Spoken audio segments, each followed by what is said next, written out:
اعوذ باللہ من الشیطان الرجیم بسم اللہ الرحمن الرحیم وَيُقِيمُونَ الصَّلَاةَ وَمِمَّا رَزَقْنَاهُمْ يُنْفِقُونَ آمنت باللہ صدق اللہ العظیم۔ اللہم رب اشرح لی صدری ویسر لی امری واحلل عقدۃ من لسانی یفقہوا قولی اللہم ربی زدنی علما۔ قال اللہ تبارک و تعالی فی شان حبیبہ مخبرا و آمرا ان اللہ وملائکتہ یصلون علی النبی یا ایہا الذین آمنوا صلوا علیہ وسلموا تسلیما۔ الصلاۃ والسلام علیک یا سیدی یا رسول اللہ وعلی آلک واصحابک یا حبیب اللہ۔ الصلاۃ والسلام علیک یا سیدی یا رحمۃ للعالمین وعلی آلک واصحابک یا شفیع المذنبین۔ آج نماز کی فضیلت اہمیت کے بارے میں چند باتیں آپ کے گوش گزار کروں گا۔ نماز ایک ایسی عبادت ہے جو کہ تمام امتوں کی مشترک عبادت رہی ہے۔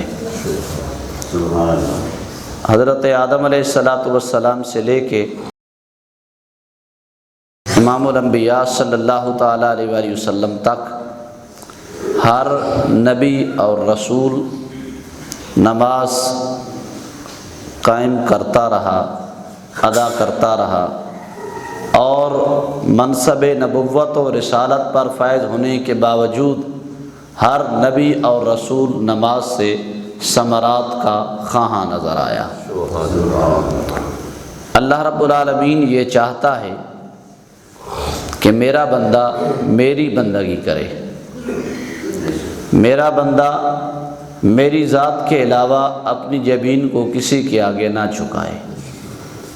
اس لیے ہم مومنوں پر بھی نماز کو فرض کیا گیا ہے۔ یہ ارکان اسلام میں سے ایک اہم ترین رکن ہے۔ اللہ رب العالمین نے قرآن مجید کے اندر متعدد مقامات پہ اسے قائم کرنے کا بار بار حکم ارشاد فرمایا، یہاں تک کہ تقریباً علماء فرماتے ہیں کہ 700 کے لگ بھگ ایسے مقامات ہیں جہاں پر اللہ رب العالمین نے بندہ مومن کو قرآن کریم کے اندر نماز کے قائم کرنے کا حکم ارشاد فرمایا۔ خالق کائنات نے ارشاد فرمایا وَيُقِيمُونَ الصَّلَاةَ وَمِمَّا رَزَقْنَاهُمْ يُنْفِقُونَ۔ متقی لوگوں کی اللہ رب العالمین صفات بیان فرما رہا ہے اس مقام پہ۔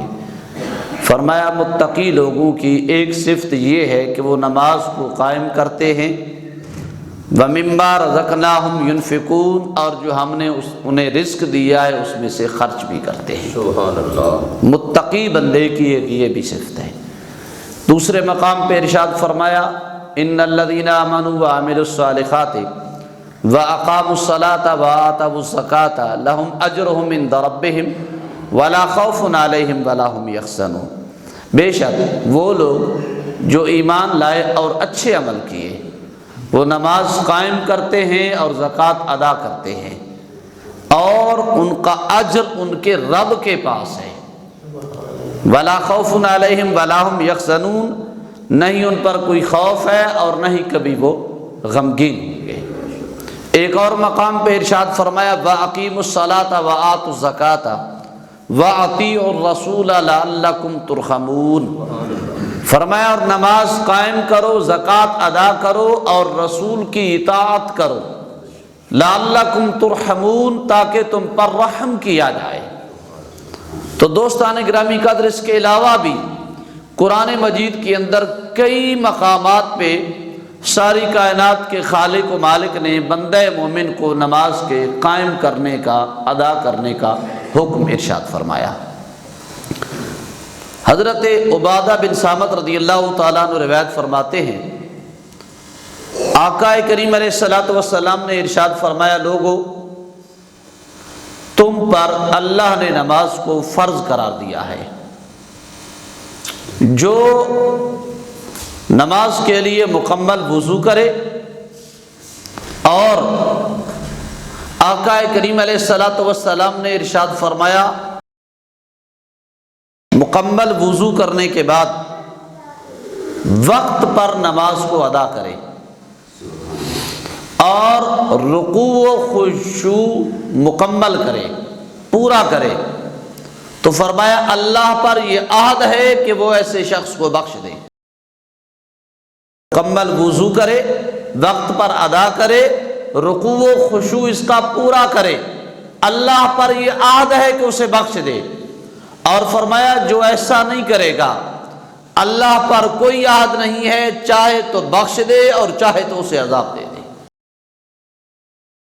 اور امام الانبیاء صلی اللہ تعالیٰ علیہ وآلہ وسلم نے ارشاد فرمایا، حدیث قدسی ہے کہ رب تعالیٰ فرماتا ہے کہ جو بندہ یہ 3 کام کرے گا وہ میرا پکا دوست ہوگا، اور جو نہیں کرے گا وہ پکا دشمن ہوگا۔ 3 کام کون کون سے ہیں؟ پہلا کام غسل جنابت ہے۔ فرمایا جو صحیح دھیان توجہ کے ساتھ مکمل غسل جنابت ادا کرے گا، اس کے اندر اتنی سی لاپرواہی بھی اگر ہو جائے کہ بال برابر جگہ بھی بندے کی جسم پر خشک رہ جائے تو اس کا غسل نہیں ہوتا، اور جس کا غسل نہیں ہے تو اس کی کوئی عبادت نہیں ہے۔ تو اس لیے فرمایا جو ان 3 کاموں کو اہتمام کے ساتھ بجا لائے گا وہ میرا پکا دوست ہوگا۔ پہلا کام غسل جنابت، اور دوسرا کام نماز، اور تیسرا کام روزہ۔ فرمایا جو 3 کاموں کو مکمل دھیان توجہ کے ساتھ ادا کرے گا، ساری کائنات کا خالق فرماتا ہے وہ میرا پکا دوست ہوگا۔ اور امام الانبیاء صلی اللہ تعالیٰ علیہ وآلہ وسلم نے ارشاد فرمایا لوگو اللہ کے ساتھ کسی کو شریک نہ ٹھہراؤ، چاہے کیوں نہ تمہیں سولی پہ چڑھا دیا جائے۔ اللہ کے ساتھ کسی کو شریک نہ ٹھہراؤ، چاہے کیوں نہ تمہیں سولی پہ چڑھا دیا جائے، اور نماز نہ چھوڑو ورنہ اللہ اور اس کے رسول کے ذمے سے نکل جاؤ گے۔ اور بتائیں کہ جو اللہ اور اس کے رسول کے ذمے سے نکل جائے گا وہ کس کے ذمے میں جائے گا؟ لمحہ فکری ہے امت مسلمہ کے لیے۔ اور امام الانبیاء صلی اللہ تعالیٰ علیہ وسلم کا ارشاد ہے، فرمایا الصلاۃ عماد الدین، نماز دین کا ستون ہے۔ جس طرح کے ستون کے بغیر کوئی عمارت کھڑی نہیں رہ سکتی، اسی طرح نماز کے بغیر تمہارا دین مکمل نہیں ہے۔ اور آقا کریم علیہ السلام نے ارشاد فرمایا قرۃ عینی فی الصلاۃ، میری آنکھوں کی ٹھنڈک نماز کے اندر ہے۔ تو اب جو امتی حضور کی آنکھیں ٹھنڈی کرنا چاہتا ہے، جو چاہتا ہے کہ میرے لجپال آقا، میرے کریم آقا مجھ پر راضی ہوں اور میری طرف سے حضور کی آنکھیں ٹھنڈی ہوں، اسے چاہے کہ نماز کا اہتمام کرے۔ اور امام الانبیاء صلی اللہ تعالیٰ علیہ وآلہ وسلم نے ارشاد فرمایا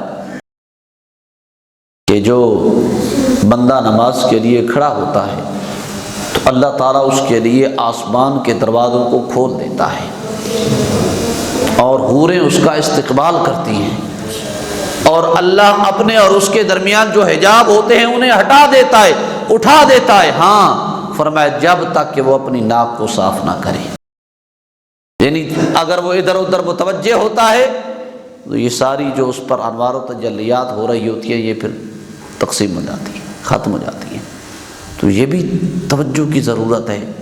نماز ہم آتے تو ہیں پڑھنے کے لیے، کئی دوستوں کو میں نے اشارتاً سمجھایا بھی ہے کہ کوئی بار بار ہاتھوں سے خارش کرتا ہے، کوئی ٹوپی ٹھیک کرتا ہے، کوئی داڑھی میں ایسے کرتا ہے، کوئی ناک میں کرتا ہے، تو نماز مکمل یکسوئی کے ساتھ پوری توجہ کے ساتھ اللہ کی بارگاہ کے اندر حاضر ہیں تو ممکن حد تک کوشش کرنی چاہیے، عاجزی انکساری اور خشوع و خضوع کے ساتھ ادا کرنی چاہیے، نہ کہ صرف ہم پنجابی دے اندر کہتے ہیں نا ناراض نہ ہوئے جے، بڑا اوکھا فکر ہے کہ مگروں لان والی گل کرتے ہیں اسی، ساڈا مشن ہے جو آیا تو چلو جوتے تھلے ہو کے آیا مجبوری پڑھنی تو ہے اس واسطے سرو لاؤ، تو ایسا نہیں ہونا چاہیے۔ نماز اللہ کی عبادت ہے، عاجزی کے ساتھ، انکساری کے ساتھ اور مکمل خشوع و خضوع کے ساتھ، اور 2-4 منٹ اگر فالتو لگ جائیں تو کوئی قیامت برپا نہیں ہو جائے گی، لیکن ہمارے لیے 2 منٹ مسجد میں بیٹھنا مشکل ہو جاتا ہے۔ گلی پہ چاہے جا کے ہم 1 گھنٹہ کھڑے رہیں، ہمیں کوئی مسئلہ نہیں ہے۔ اور پھر آقا کریم علیہ الصلوۃ والسلام نے فرمایا لوگوں تم پر نماز فرض کی گئی ہے، اور جو نماز کی پابندی کرے گا وہ جنت میں داخل ہوگا۔ اور پھر نماز وہ چیز ہے، فرمایا ان الصلاۃ تنہی عن الفحشاء والمنکر، نماز تمہیں بے حیائی اور برائی سے روکتی ہے۔ اور بے نمازی کے بارے میں فرمایا ما سلککم فی سقر من المصلین، جنتی وادی سقر ہوگی جو جہنم کی، اس میں پڑے ہوئے جہنمی اسے سوال کریں گے ما سلککم فی سقر، کس چیز کی وجہ سے، کس عمل کی وجہ سے تمہیں وادی سقر میں ڈالا گیا؟ تو کیا کہیں گے؟ لم نکن من المصلین، ہم نماز نہیں پڑھتے تھے، ہم نماز نہیں پڑھتے تھے۔ تو اس نماز کا پھر بندے مومن کو کتنا اہتمام کرنا چاہیے۔ اور پھر والذین هم علی صلاتہم یحافظون اولئک فی جنات مکرمون، کتنا بڑا انعام، فرمایا وہ لوگ جو اپنی نمازوں کی حفاظت کرتے ہیں جنت میں انہیں عزت کے مقام سے نوازا جائے گا۔ ارے بھائی، جن لوگوں کو جنت میں اللہ عزت کے مقام سے نواز رہا ہے، ذرا تصور تو کرو کہ اللہ انہیں کتنا بلند مقام دے گا جنت کے اندر، جو دنیا کی زندگی میں نماز کی پابندی کریں گے، نمازوں کی حفاظت کریں گے۔ اور امام الانبیاء صلی اللہ تعالی علیہ وآلہ وسلم نے ارشاد فرمایا جو بندہ نماز کی حفاظت کرتا ہے، نماز کی پابندی کرتا ہے، نماز اس کے لیے نور ہے، اور نماز اس کے لیے کمال ایمان کی دلیل ہے، اور نماز اس کے لیے بخشش کا ذریعہ ہے۔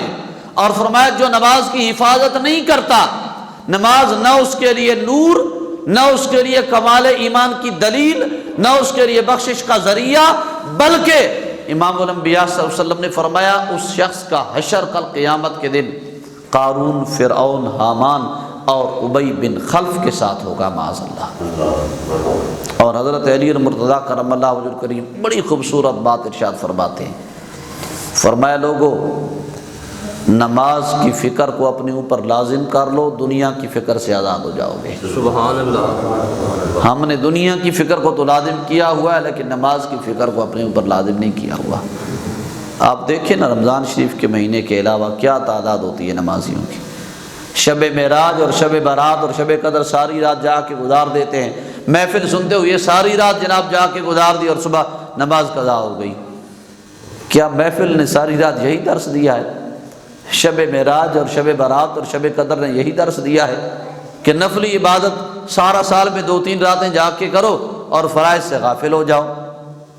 تو حضرت علی المرتضیٰ کرم اللہ وجہ الکریم فرماتے ہیں، حضور نے فرمایا لوگو نماز کی فکر اپنے اوپر لازم کر لو، نماز کی فکر اپنے اوپر لازم کر لو، دنیا کی فکر سے آزاد ہو جاؤ گے۔ اور فرماتے ہیں دنیا اور آخرت کی زندگی کے اندر کامیابی تمہارا قدم چومے گی اگر تم نماز کی فکر کو اپنے اوپر لازم کر لو گے۔